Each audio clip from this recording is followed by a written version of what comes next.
update and a heads up for student loan borrowers. If you're enrolled in the Saving on a Valuable Education or SAVE repayment plan, you'll officially start to see interest accrue on your account. First, let's just back up a little bit. This SAVE plan was rolled out by the Biden administration back in 2023. To pay back that loan, you had to pay 10% of your discretionary income.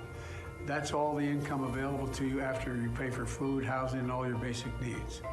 Under my new plan, we're reducing that payment to just 5% of your disposable income. That's going to save the typical borrower around $1,000 a year.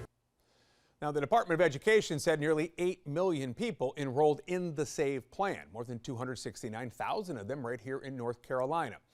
Now, just as it was about to go into effect, Republican-led legal challenges blocked the benefits. Then once the big beautiful bill was signed in June, it reduced the number of repayment options from 7 to 2. That only happens in a few years. Last month, the Education Department announced it would restart charging interest on those SAVE plans. And that brings us to this month when it officially started. So we're on your side here tonight with 3 things to know about this change. So starting with thing 1, why is it happening?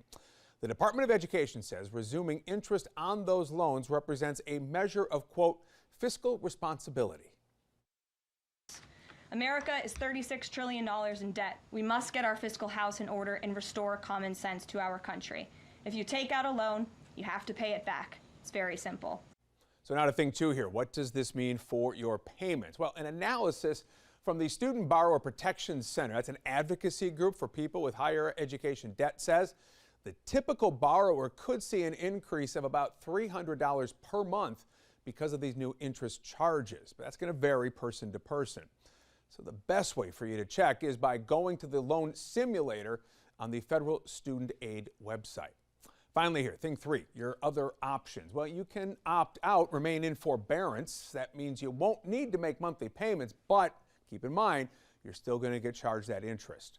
The Trump administration also expected to roll out a new plan by next year with repayments based on 1 to 10% of their income, minus $50 for each child that you have.